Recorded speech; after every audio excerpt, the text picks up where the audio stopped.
Hello, this is Dan Finn, back again from Berkeley Industrial Comp, Senior Risk Management Consultant based here in the Pittsburgh, Pennsylvania area. I'm going to talk to you a little bit today about hot work and the hot work permit process and the benefits of performing it. Basically, hot work is any operation involving open flames, heat spark producing tasks such as brazing, cutting, grinding, soldering, thawing pipe, torch applied roofing, as well as welding practices of any kind. One of the primary items that you'd want to do when you have one of these activities going on, either as a course of your position or of a job task, make sure you refer to your JSA or JHA, and you want to certainly make sure you notify management and any employees in the area. And to obtain a hot work permit, basically is an internal process where you evaluate and review all precautions prior to start, review the JSA, and also it should only be good for the day or for a particular shift in which you are performing that function or that task. Information on hot work permits can be found on NFPA Standard 51, as well as ANSI Z 49.1. Some of the precautions that you should take when you're preparing to provide a hot work activity certainly would be to remove combustibles and flammables from the immediate area and make sure your general housekeeping is cleaned up as much as possible.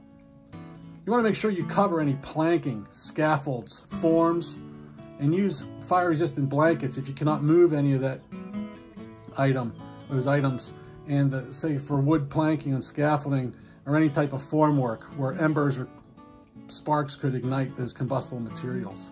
You want to make sure you move any flammables from the area or oil-soaked rags, things of that nature. There's been some disastrous activities with welding or grinding, even on bridge work in the regional area here, where a large stash of their dust-containing blankets and other tarps were ignited and caused damage to the bridge and to employees fighting that fire. So again, make sure that they're covered and a lot of those are removed as much as possible. Provide a fire extinguisher, at least a 10 ABC, similar to the one that's behind me here. You want to make sure that all the personal protective equipment for not only yourself and your nearby workers and your fire watchmen have been provided for.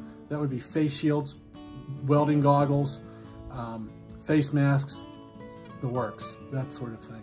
And don't forget to remember that even above you, there may be some combustible members such as this, or the floor below you, where hot sparks or embers could fall down pipe chases and things of that nature and cause a latent fire to begin after the fact. And as always, make sure you have a fire watch. That fire watch should be at least a minimum of 30 minutes after the work is completed. That way, if there's any residual heat, embers, or sparks, that there's no latent ignition of any type of items that may have been overlooked throughout your process. Again, that's your best backstop to the safety measures taken for the hot work and for securing a proper hot work permit. You can like us on Twitter, LinkedIn, as well as give us a thumbs up. You can also visit us on our website, www.berkincomp.com. Remember, practice safety on a daily basis. Stay safe out there. Thank you and have a safe day.